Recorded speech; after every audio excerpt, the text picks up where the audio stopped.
Meu amigo aí da Paraíba acabou com a minha palestra. Falou da idade. Eu não sabia que tinha alguém que gostasse de falar tanto assim também. Mas foi muito bem. É isso, tá desligado.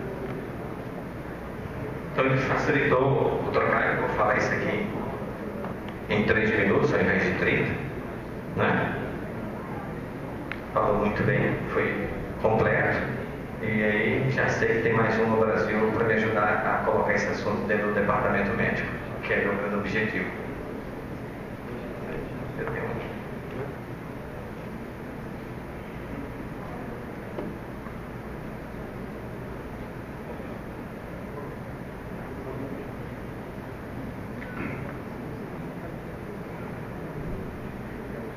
informações importantes da Ultra, da Flebo, da Anjo e da Anjo-Ressonância, né? Suspeitou dor pélvica, ecodoppler.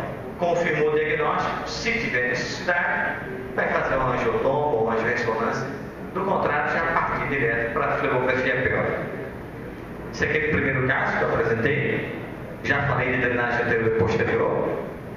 Essa drenagem posterior pela ilíaca interna. Chamar a atenção aqui para essa síndrome de Nutcracker, que todos nós pensamos que síndrome de Nutcracker só tem por causa da compressão da artéria mesentérica na renal. Essa é a síndrome de Nutcracker anterior, mas nós temos a síndrome de Nutcracker posterior também. Isso aqui, ó, é um quadro clássico de uma filmografia com acesso à gonadal e o plexo parovariano. Isso aqui, gente, é que vocês têm que prestar atenção. Encheu o arqueado, encheu o lado contralateral, tem que pensar em Nutcracker. Tem que pensar. Nem que seja um Nutcracker que não precise de intervenção, que precise de um tratamento de correção da lesão renal. Esse aqui sim, ó, é um Nutcracker que ele utiliza todas as vias de drenagem. Ó, utiliza os pares vertebrais, as suprarrenais. Provavelmente esse paciente tem uma diferença de pressão de 5 milímetros de antes e depois da lesão estenótica. Isso aqui é um Master Allen, né? Fácil, isso aqui é uma derivação da pudina interna, da ilíaca interna, uma flebografia da ilíaca interna, também um quadro de variz acústica de ilíaca interna, e aqui a síndrome de May-Turner, que nós já discutimos hoje, que é a compressão da artéria ilíaca esquerda na veia ilíaca comum. Isso aqui é uma imagem, né, ultrassonográfica mostrando aqui a compressão da veia renal pela mesentérica, artéria mesentérica. A tomografia mostrando a mesma coisa. E muita atenção nisso aqui, que dá um trabalho muito grande a gente, é essa veia renal retroaórtica, principalmente quando ela tem uma implantação baixa, quando ela tem uma variação anatômica. Todo mundo fica lá em 1 e L2 com catéter, tentando entrar, tenta. Ah, não tem, não conseguiu, desista. Por quê? Porque não conhece essa variação anatômica em que ela começa lá embaixo, é retroaórtica e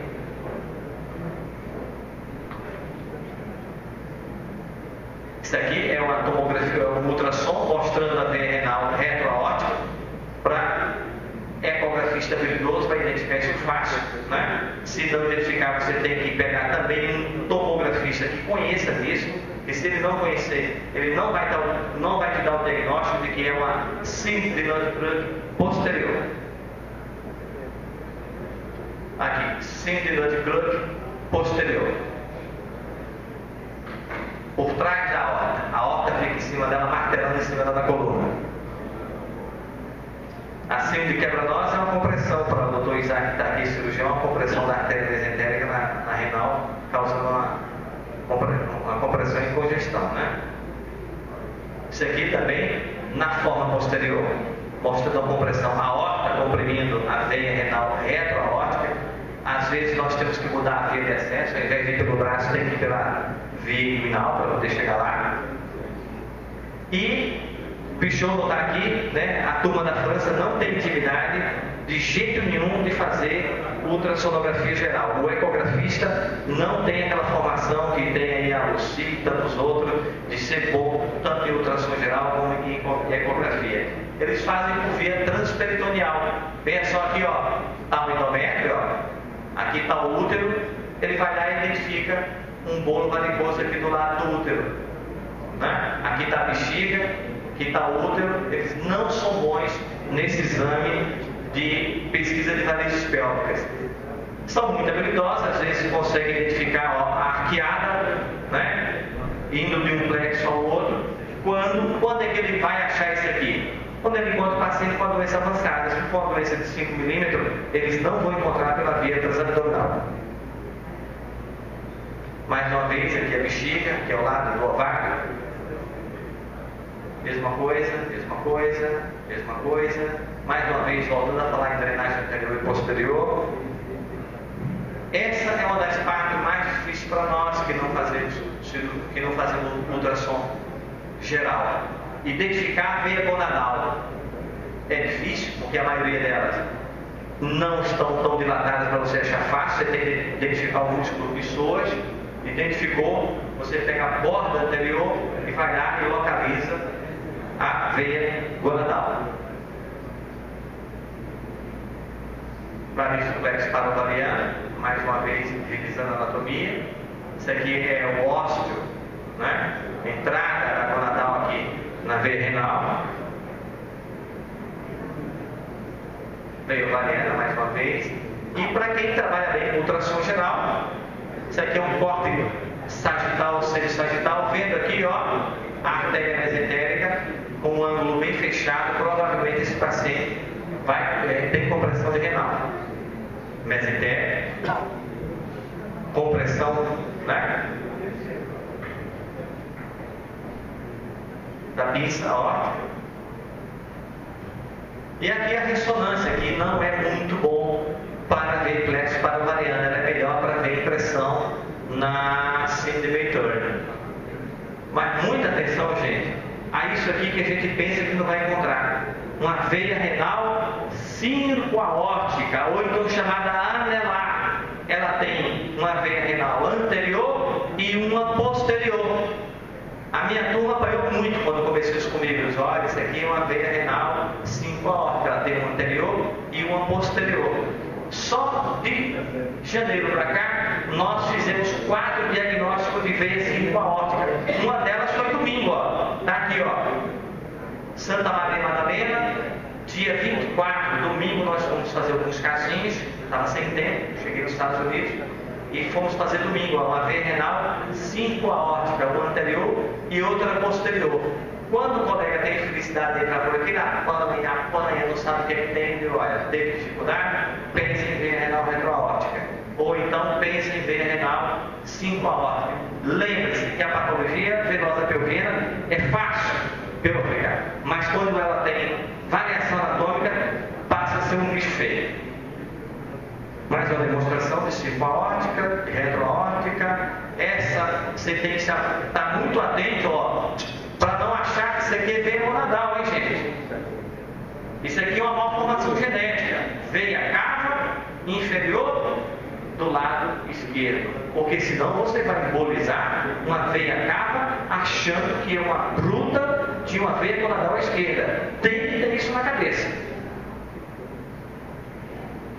Olha aqui, ó, mais uma vez, dupla veia cava. Ok? Ausência de veia cava inferior.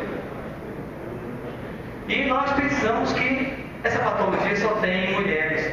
Não tem, tem homens também. Olha aí, ó.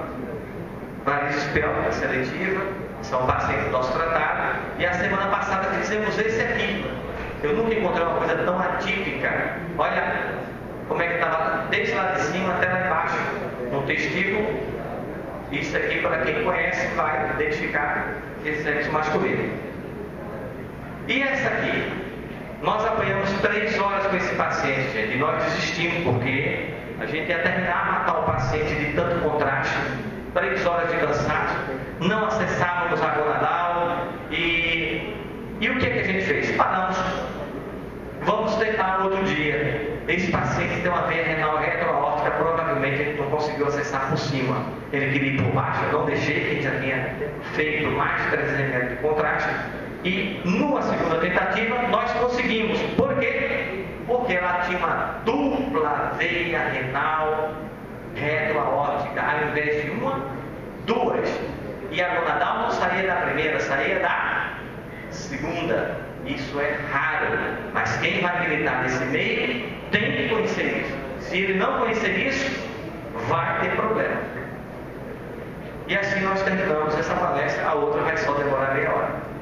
Vamos lá, Ademar, faz isso denunciar pro pessoal. A turma tem coisa nova.